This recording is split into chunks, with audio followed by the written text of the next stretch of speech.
কাতারের দোহায় বাংলাদেশ দূতাবাসের উদ্যোগে ঈদের জামাত অনুষ্ঠিত হয়। বুধবার বাংলাদেশ MHM স্কুল অ্যান্ড কলেজের মাঠে এই জামাত অনুষ্ঠিত হয়। নামাজ শেষে মোনাজাতে সারা বিশ্বের মানুষের জন্য শান্তি কামনা করেন মুসল্লিরা। মুসলমানদের সবচেয়ে বড় ধর্মীয় উৎসব পবিত্র ঈদ উল ফিতর উপলক্ষে আনন্দে মেতে উঠেছে কাতার। এদিন দোহায় বাংলাদেশ দূতাবাসের উদ্যোগে ঈদের জামাত অনুষ্ঠিত হয়।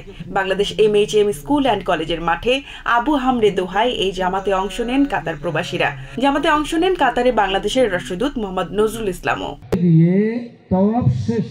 জামাতে অংশ নিয়ে প্রবাসীদের শুভেচ্ছা জানান রাষ্ট্রদূত। এ সময় চলতি মাসের শেষের দিকে কাতারের আমির Sheikh Tamim bin Hamad Al Thani Bangladesh সফর করবেন বলেও জানান তিনি। বাংলাদেশ দূতাবাসের পক্ষ থেকে কাতারে বসবাসকারী সকল বাংলাদেশিকে জানাই ঈদের আনন্দ এবং শুভেচ্ছা।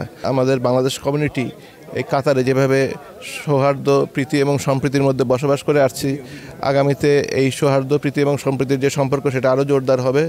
এবং আপনারা জানেন যে কাতারের মহামহিম আমির বাংলাদেশে সফর করছেন এবং এই সফরের মাধ্যমে বাংলাদেশ এবং কাতারের দ্বিপক্ষীয় সম্পর্ক আরও উন্নত পর্যায়ে পৌঁছবে বলে আমাদের বিশ্বাস। প্রবাসী বাংলাদেশিদের সঙ্গে ঈদের জামাতে অংশ নিতে পেরে আনন্দিত বাংলাদেশ দূতাবাসের সচিব আব্দুল্লাহ আল রাজি।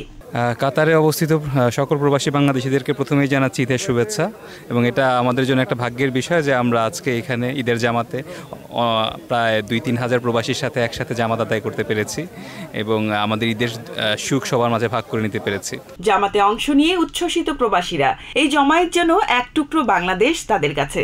আমাদের মাননীয় রাষ্ট্রদূত এবং এম্বাসি সহ অন্যান্য সকল নেতৃবৃন্দ, কমিউনিটির নেতৃবৃন্দ আজকে আমাদের উপস্থিত হয়ে একসাথে আমরা ঈদ করতে পেরে আমরা অত্যন্ত আনন্দিত এবং উদ্বেলিত।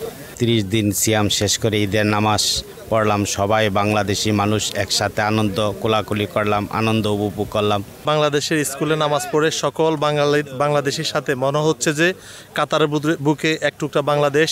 মনে হচ্ছে আমরা যে দেশের মাটিতে আমাদের পরিবারবর্গ এবং আত্মীয় স্বজনের সাথে খুবই আলহামদুলিল্লাহ। খাদিজাতুল কুবরা, TVN 24 news desk. New York থেকে সম্প্রচারিত TVN 24 টেলিভিশন বিশ্বজুড়ে বাঙালির কণ্ঠস্বর।